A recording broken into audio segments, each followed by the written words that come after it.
Combat data updated. Please rest assured that I will not blow the roof off again.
Cleanup sequence in progress.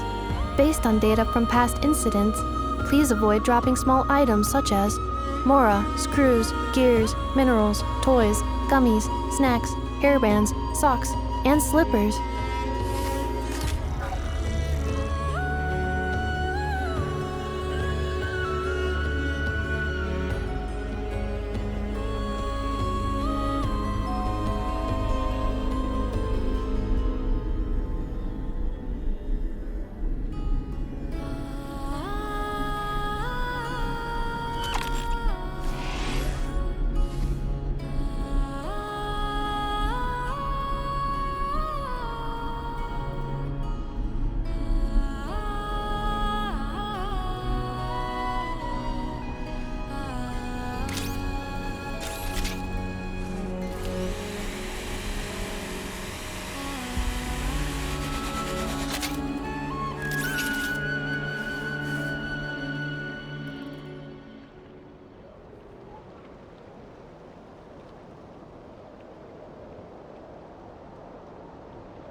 Combat data updated.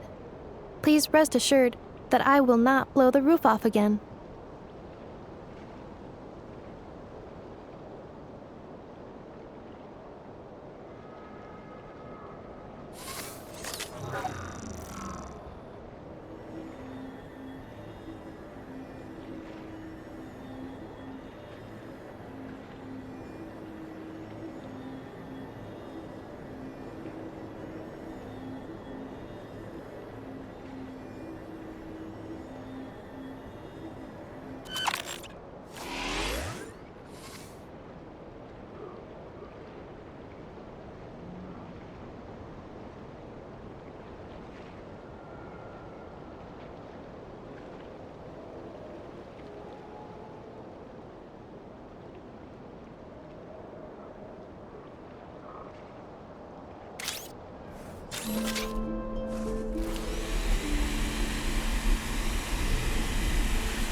Reviewing outstanding items on today's to-do list. Do you have any additional commands? No problem. I can add them shortly. I'm quite used to it.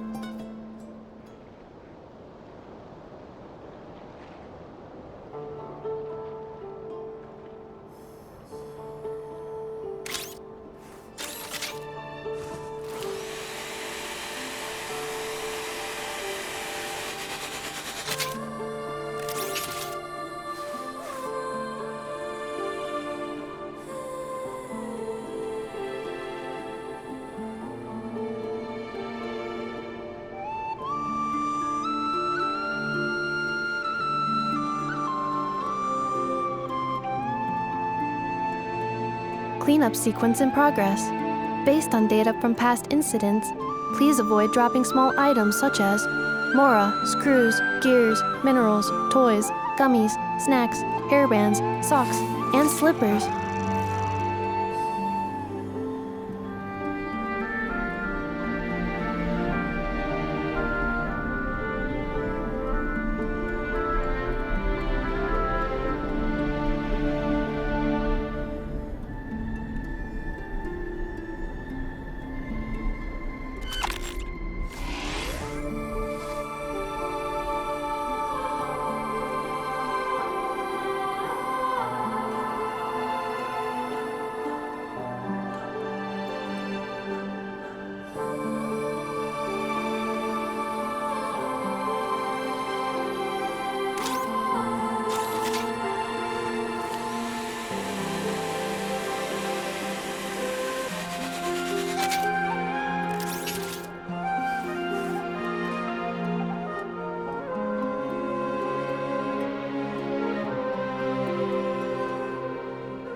Reviewing outstanding items on today's to-do list.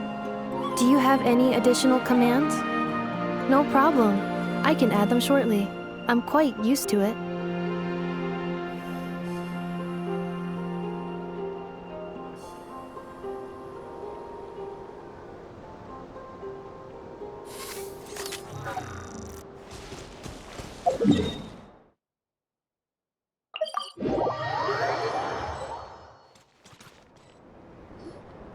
A while ago, I took the time to organize all documents in our possession that pertain to Kutar.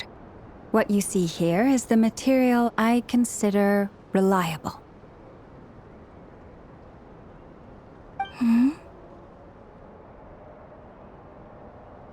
saying there's unreliable material too? Yes. Most of the information we have was transmitted through an oral tradition. Inevitably, some of her stories were mythologized and deified over the years through countless retellings. That's why I organized them into reliable and unreliable. There's no sense seeking answers in history unless we can ensure the veracity of the historical record. Makes sense. All right, let's take a look through.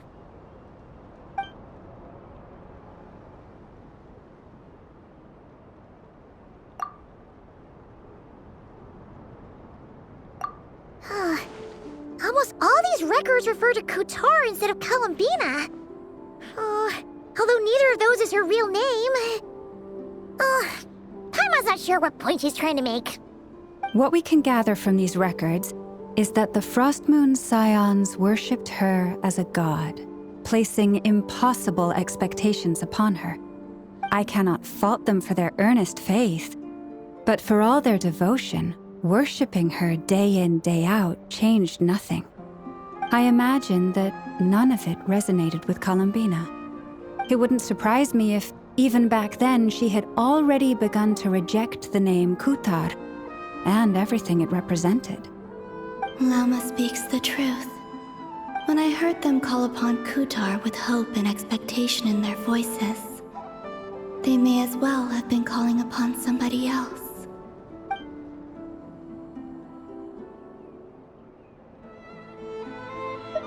Well, that's a bit complicated. I looked at the level of detail, perceived authenticity, prose style, and how realistic their portrayal of Kutar seemed to be. Amongst the Frostmoon Scions of today, only I know of her existence, and I alone have spoken to her face to face.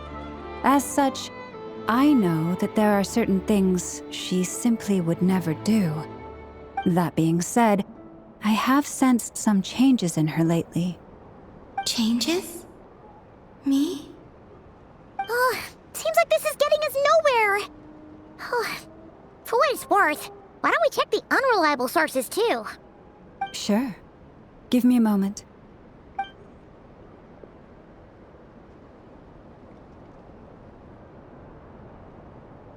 Exerting but a fraction of her divine might, Kutar sheared a great mass from the snow-capped mountain and cast it into the sea, upon whose surface shone the mirror image of the moon. Thus was formed the island of Hisi.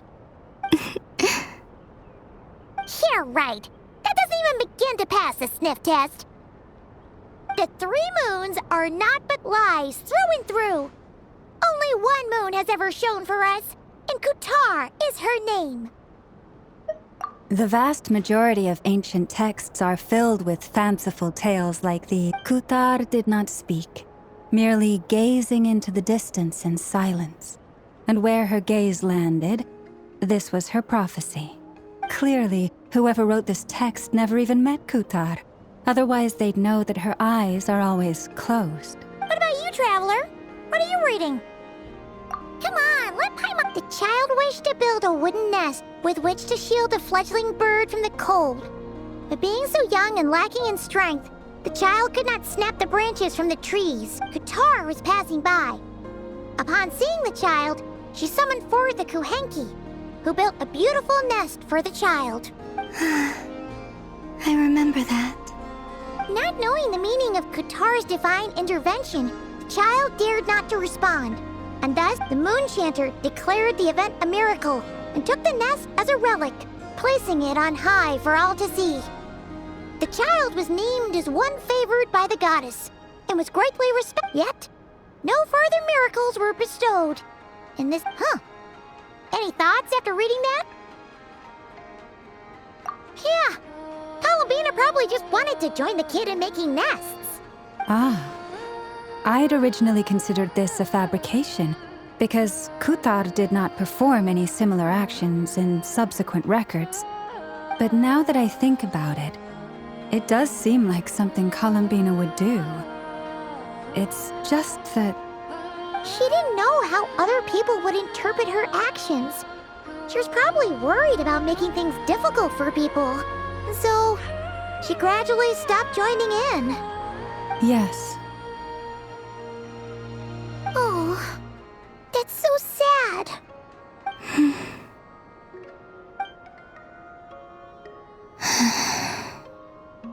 And now, I can make no such gestures of warmth, even if I want to.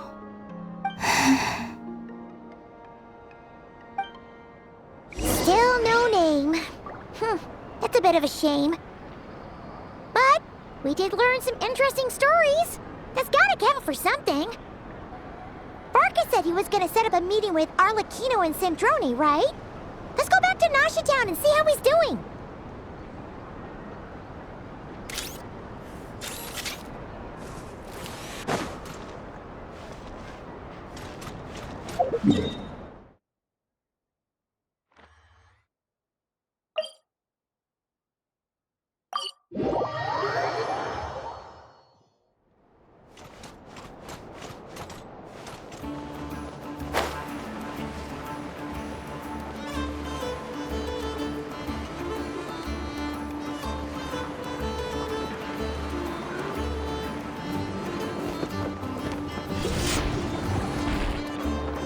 Let's see.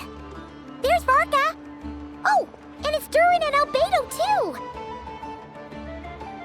Yeah, this is pretty much the same place we bumped into each other last time. I convinced them to stick around a little longer. We were all waiting on people, so I figured having a little company would help pass the time. Ah, so you've been waiting for us? Does this mean that you've already arranged things with the Fatui? Sure does. Now you're back, we can go meet up with them together. How'd your investigation at the Frost Moon Enclave go? Well, we didn't find out Columbina's true name. But apart from that, it went... Aha, just as well that I didn't tag along then. I'm sure our moon goddess wouldn't want every man and his dog knowing all about her private life. So, Varka was waiting on us, but what about you two? Oh, no. We already met with her. We discussed that experiment I mentioned to you last time. Oh, and she also handed me this communication device. That's right. I understand she informed you about the relationship between the phantom phenomena, and she said that she'll contact me through this device with... Ah, I see. Following instructions and making observations. Wait, then... someone you know. Albedo's met him too. But I don't think Miss Lauma or the... Introductions are overrated, especially in cases like this. It's you! So, it's not like the academia has prohibitions against going abroad. Also, I applied for leave. I've been writing to Hat Guy since obtaining a human form. I've already brought him up to speed on everything that's been going on in Nodcry. Hat guy? Turns out, I actually have heard that name before. Oh? Then why did you react the same way I did? I only knew the name, not the fella. But since we're all here, let's do some introductions for what it's worth. I'm Varka, Grand Master of the Knights of Favonius. Lauma, Moon Chanter of the Frost Moon Scions. And I'm a Driosh from the Vahumana Darshan of the Sumero Academia. Hat guy. Good to see you again, Mr. Guy. I believe we last saw each other on the boat ride here.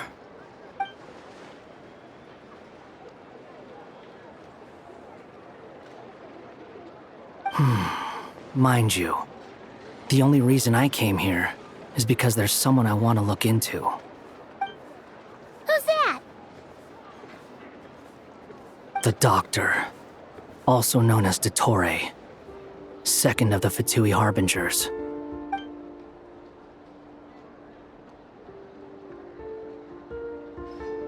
From the tone of your voice, it sounds like there's bad blood between you. I was reviewing our archives and noticed that a lot of information about him was missing. Left a bad taste in my mouth. That's all there is to it.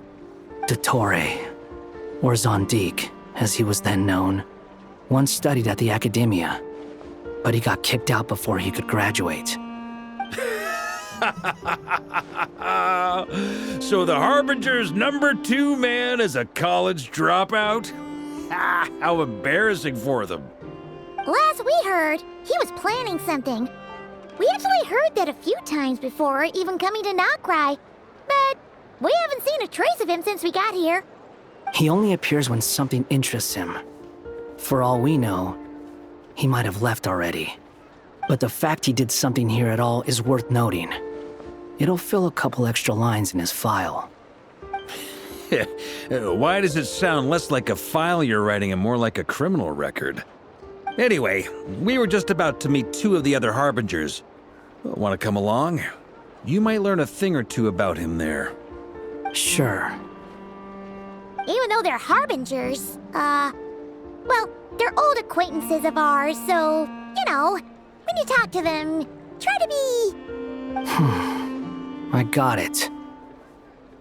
The Frost Moon Scion's relations with the Fatui remain tense. Forgive me if I do not attend.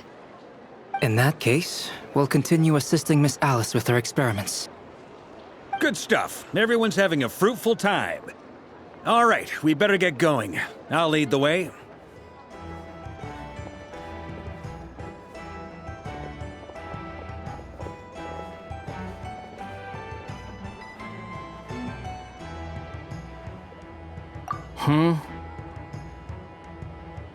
Well, yeah, that's obviously part of it.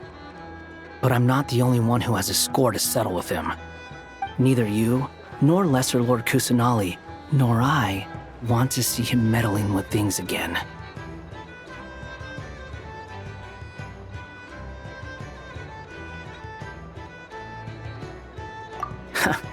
What's the hurry? Don't worry. Pigeons always know which way home is.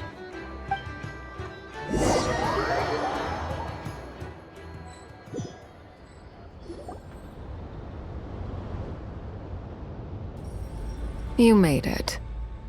Who is this? A scholar from Sumeru. They call him Hat Guy. He's an old friend of the Travelers. Wait, this is the academia representative you wrote about? He doesn't exactly look the part. I believe this will prove my identity. You'll notice it bears the seal of the Sanctuary of Surasthana. Well, what do you know? So it does. All right then. My mistake. It's fine. I expected as much. What? So as I mentioned in my letter, the Academia's got its eyes on Dottore. But this matter remains top secret. Apart from those assisting in the investigation, the fewer people who know, the better. If anyone asks, I'm here in Nodcry to pursue my personal academic interests. Gotta say, Varka, you did pretty well to keep all this under wraps for so long. Sounds like you got in touch with the Academia about this way back. you flatter me.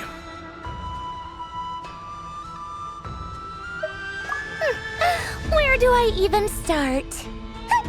Remember that time we fought Rerir at Star Sand Shoal? He sure let me have it then, didn't he? I'll bet Dottore had that all sketched out, with me as his convenient little pawn. He could not care less about us if he tried, but hey! The feeling's mutual. Does Dottore really strike you as the sort who values his relationships with his colleagues? Fair point. Definitely not. Which is why I always keep my guard up whenever he starts making suspicious moves. To that extent, our motivations align. On top of which, I consider you trustworthy people. Now, back on topic. In the wake of the Reikir of Solnari episode, Sandrone and I grew suspicious about Dottore's complete inaction during the entire affair. So we tried to find out what he'd been up to, but unfortunately to no avail. He never lets anyone in on his plans. The more he cares about something, the more secretive he gets. Indeed. Perhaps he believes that by keeping a low profile, he can avoid trouble. But that trick isn't going to work on his colleagues. Yeah, I mean, he's been researching the ancient moon's remnants. And he's been trying to get his paws on the moon marrows. Only an idiot would believe he doesn't have something more planned. With this in mind, I returned to Snezhnaya and relayed my thoughts to Her Majesty the Tsaritsa, entreating her to have him recalled. That's pretty direct. Did the Tsaritsa agree? Yes. I made it abundantly clear that the Fatui's business in Nodcry is almost concluded, and we do not need 3 harbingers in this territory. Her Majesty concurred. Accordingly, Dottore has returned at her orders. I imagine he is continuing with experiments, which no one besides he would ever have any interest in. Common sense might mean nothing to him, but he's not stupid. He knows that no good can come from opposing the Tsaritsa. Smarts alone won't get him all the way. He needs the Rooster's resources and Regrator's Mora, both of which the Tsaritsa can strip from him by waggling a finger. But doesn't he have a track record of publicly following orders while going against them in private? He probably has it down to a fine art by now. Wouldn't put it past him. We worked together on a research project once, only briefly, but it was enough to show me that we're fundamentally different people. He has no interest in doing things methodically, stage by stage. His thoughts jump all over the place, and the moment his curiosity is satisfied, or he gets the results he wants, he disappears. The only similarity we share is that, once we set our minds on doing something, we will see it done, whatever it takes. Oh, we definitely saw some of that in your battle with Rerir. You got so competitive. Ugh, do not remind me. Then I believe we all concur. Dottore will not simply give up. Fantastic. Now this is turning into a whole day of unpleasant memories. Ugh. Are you talking about the moon marrow stuff? He also strikes me as the kind of person to disregard experimental regulations, ruin all the equipment, and go way over budget. Then leave the first person he can find to deal with the fallout. Exactly. This one time, he was running some high-temperature experiment and the substance exploded. But does he care? No. He orders his subordinates to open the device so he can observe the results, which causes the gas inside to leak out. That gas was poisonous. If I hadn't been there, who knows how many people might have died. And after all that, he left while I was still cleaning up after his mess. What a waste of time, he said. Waste of time? The nerve! He wasted my time! You've been bottling that up for a while, huh? Hat guy, I must say, you seem awfully familiar with internal Fatui affairs. Especially when it comes to Dottore. Thank you, Lady Harbingers, for providing such valuable information. I have no other questions for now, so I'll be on my way. Wait, what? You're just gonna leave? You're welcome to join if you want. Ugh. Just when Paimon thought he'd finally mellowed out. He makes quite the impression. I'll say. I've met tons of headstrong people, but not many of them would join me in bad-mouthing Dottore. Anyway, back to the main agenda. Barca, you said that Columbina has gone missing? Or rather, disappeared. Yeah. We're working on building a connection between her and this world. The simplest method is to find out her real name. I've actually asked her that question before, but she said she didn't know. Considering our relationship, I doubt she was lying to me.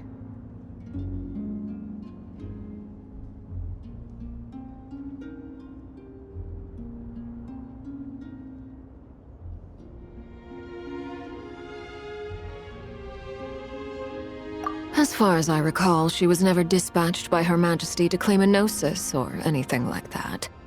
The Tsaritsa's plans had long contained a place specifically for her. I always thought that was weird. What could she do that the rest of us couldn't? Knowing what we do now, it's probably something related to... More than likely. When she first arrived, Columbina would often go to her, but Her Majesty always gave the same reply. The time has not yet come. So she spent her days in Snezhnaya doing basically nothing. The Tsaritsa has summoned a beautiful blind maiden to be a harbinger, giving her the third seat by virtue only of her enchanting voice. It was a dumb and stupid rumor, but the reality of the situation made it hard to refute. And what happened after that? I imagine she stopped caring. She no longer seemed to care why she had been recruited, and Her Majesty never gave her any missions, so she just continued to sing in the flower garden. For my part, I was busy. So busy, in fact, that watching someone be that idol had me fuming. But still, I got the sense that she had long been used to a life of other people claiming she was needed when she wasn't.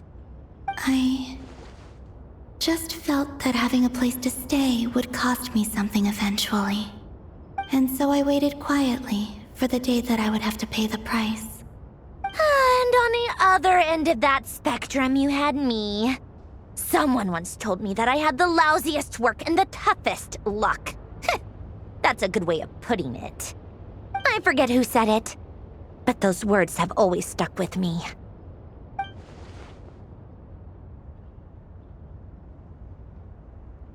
But you've done your job exceptionally well all this time. Because at heart, you are a conscientious person. What is it? Something come to mind? That makes sense. Nothing screams you are needed like your name shouted from across the town. Well, good luck with it. But if you ask me, Colambina is still the most shoutable name. I'm just so used to it now. After all the arguments we've had, I can't be bothered trying to remember another name for her. Nor I. Sandrone. Harlequino.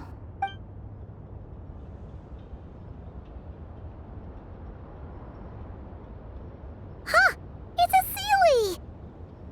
Does that mean Nicole has news for us? Ladies, I thank you for your hospitality. If the chance ever comes up, I definitely owe you both a drink sometime. I'm sure it will. You can make your own way out. Heck, you've been here enough times, you probably know your way around better than I do. Okay! Time to do what adventurers do best!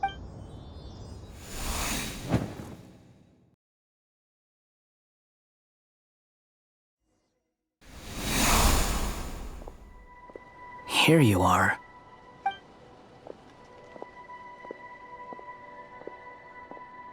Oh, hat guy.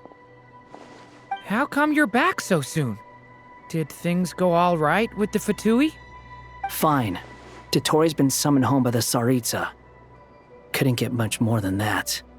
How about you? Any progress with the investigation? Unfortunately not. We've tried everything. Different phantoms, different locations, different points in history. But the results were the same each time.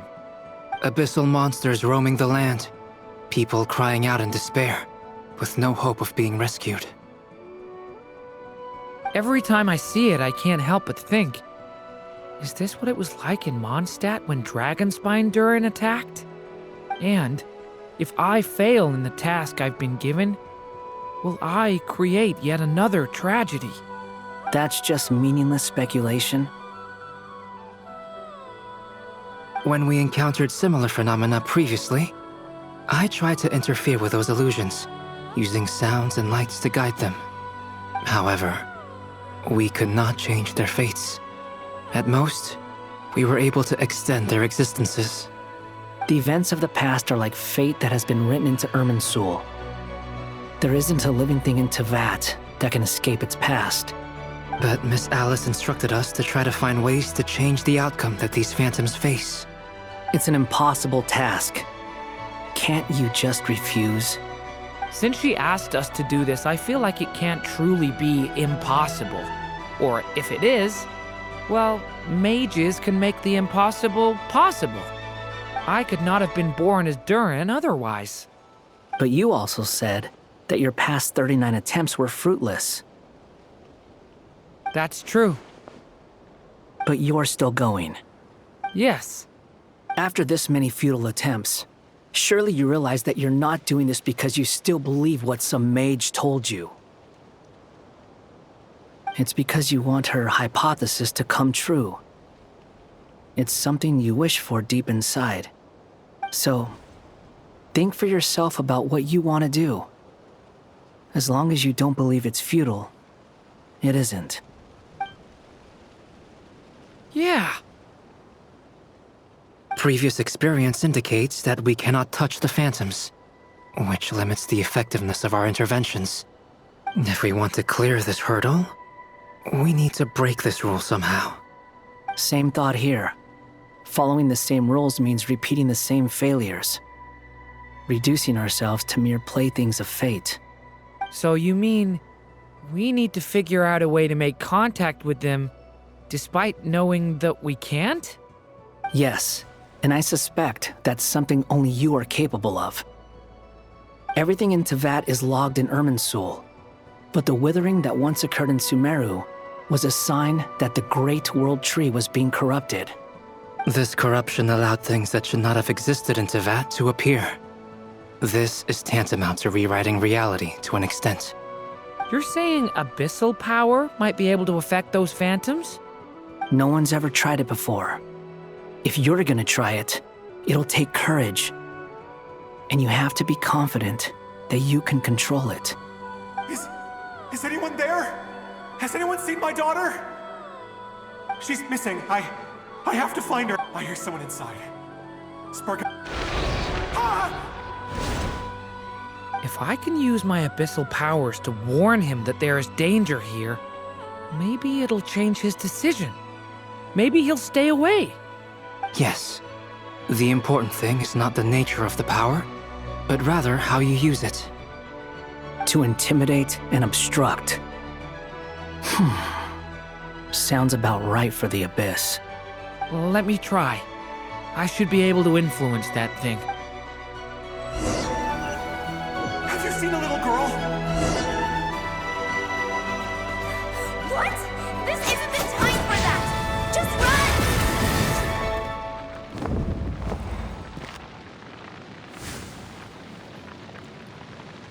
I hear someone inside.